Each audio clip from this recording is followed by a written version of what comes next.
Kisah ini terjadi sekitar tahun 1980, di mana preman-preman merajalela dengan ditandai seluruh badannya dipenuhi oleh tato yang bermacam-macam gambar.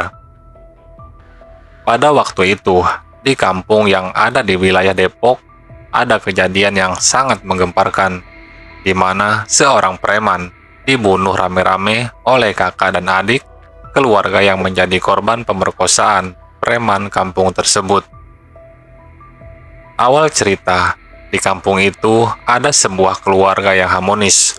Namun ada seorang preman yang jatuh cinta kepada istri dari keluarga harmonis itu. Yang namanya preman, kemana-mana selalu bawa golok, juga gak ketinggalan, botol minuman keras selalu dibawanya. Suatu hari, preman itu datang ke rumah keluarga yang harmonis itu. Dia menyatakan jatuh cinta kepada istri keluarga itu. Sebut saja istri keluarga harmonis itu namanya Mintarsih. Tentu saja, Mintarsih menolak mentah-mentah, karena di samping dia sudah bersuami, juga memang tidak suka sama orang yang suka mabok. Akhirnya si preman itu pulang dengan rasa kecewa. 2 hari kemudian, si preman itu datang lagi dengan menghunus golok, sambil teriak-teriak memanggil-manggil Mintarsih. Namun saat itu yang keluar suaminya, maka si preman itu marah-marah sambil bentak-bentak suaminya, nanyain Mintarsih. "Mana bini lo? Suruh dia keluar," bentak preman itu. Si suami menjawab dengan rasa penuh ketakutan. Ada di dapur, lagi nyuci piring dia." Tanpa permisi lagi, si preman langsung masuk ke dapur. Dan memang, Mintarsih ada di dapur lagi nyuci. Dipegangnya tangan Mintarsih, serta lehernya ditempelin golok. Mintarsih dipaksa untuk melayani nafsu bejatnya si preman itu. Karena takut, Mintarsih terpaksa melayani nafsu preman itu di dapurnya. Sesudah puas, preman itu keluar sambil sesumbar. "Awas loh, kalau kalian macam-macam, gue habisin semua keluarga lo." Karena 1 kali telah berhasil, maka 2 hari kemudian, si preman itu datang lagi menemui Mintarsih yang kebetulan sedang duduk di ruang tamu. Dengan ancaman golok di leher, terpaksa Mintarsih pun melayani kembali nafsu bejat preman pemabuk itu. Kejadian itu terus berlanjut.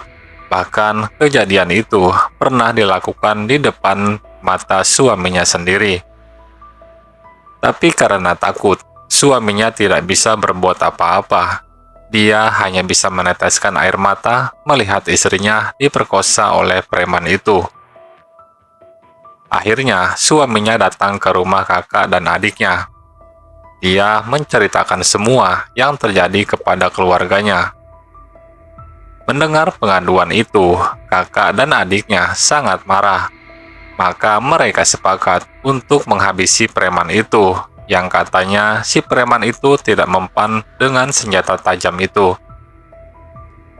Lalu disusunlah rencana sedemikian rupa.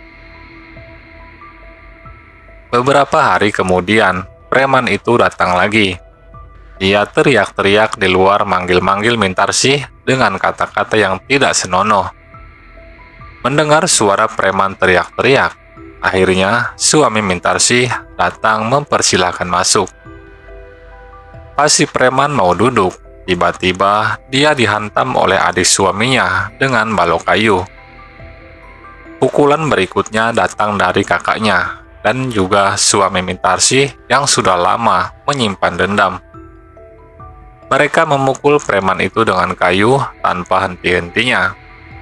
Orang-orang kampung yang ada di situ juga timbul keberaniannya dan ikut memukul juga. Akhirnya, tamatlah riwayat preman kampung si pemabuk yang katanya punya ilmu kebal itu, dengan darah bercucuran di sekujur tubuh dan kepalanya yang remuk.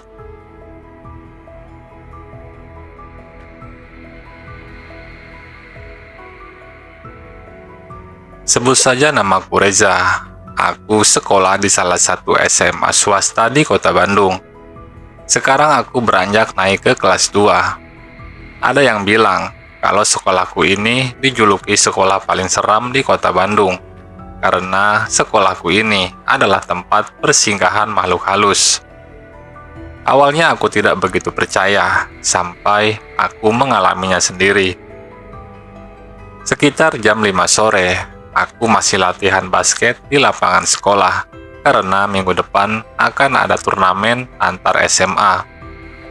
Jadi sampai saat ini, anak-anak basket latihan lebih lama daripada biasanya. Bro, aku ke kamar mandi dulu ya, kataku kepada teman-temanku. Aku berjalan tenang melewati lorong kelas yang sudah tampak gelap dan juga sepi. Setibanya di kamar mandi, aku gantungkan tasku dan mulai mandi.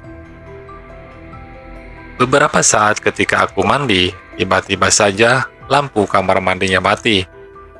Aku berhenti menyiram tubuhku dan mulai mendekatkan telingaku ke pintu, dengan harapan aku tahu siapa orang yang iseng mematikan lampu kamar mandi ini.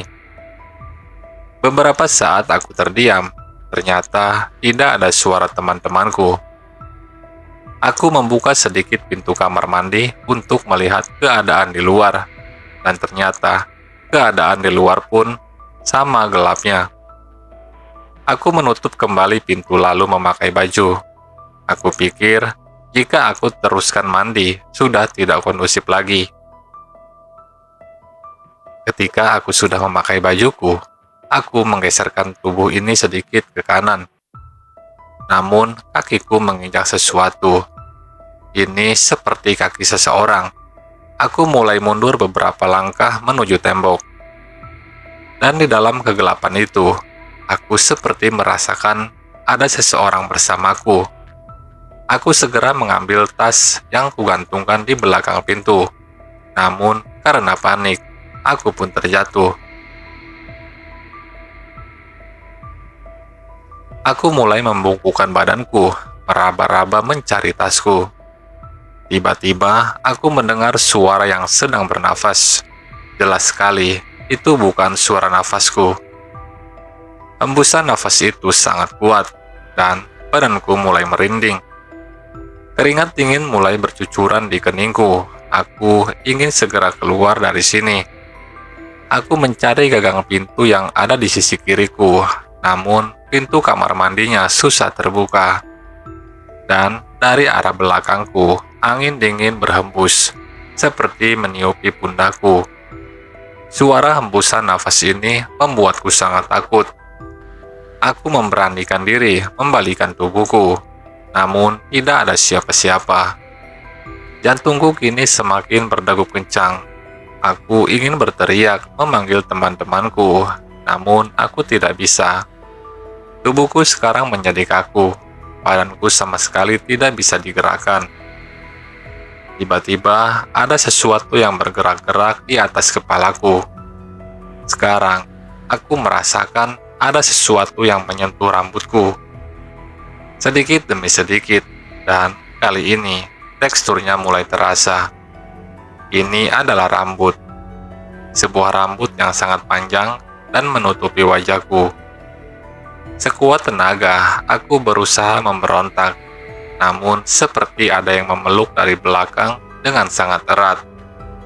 Aku semakin tidak bisa bergerak, dan nafasku tidak bisa berjalan dengan lancar. Dan kali ini, suara hembusan nafas itu terdengar jelas dari atas kepalaku.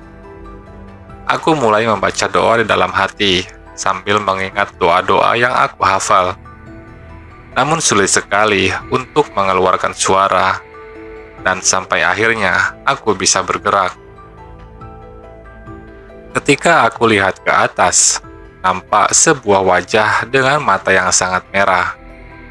Hanya beberapa detik saja aku melihat sosok itu, dan tidak lama sosok itu menghilang. Badanku yang kaku sudah bisa aku gerakkan, dan aku segera berlari keluar. Di depan aku bertemu dengan teman-temanku yang sudah menunggu di pos satpam. Aku segera menceritakan kejadian tadi kepada teman-temanku, dan temanku pada kaget.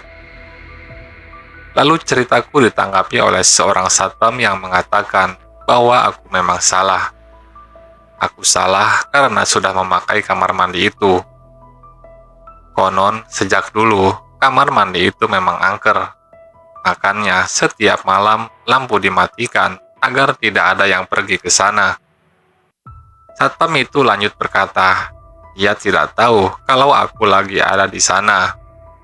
Karena saat tadi dia lewat, semua pintu kamar mandi terbuka dan juga kosong. Aneh. Padahal jelas sekali, tadi aku ada di dalam salah satu kamar mandi itu.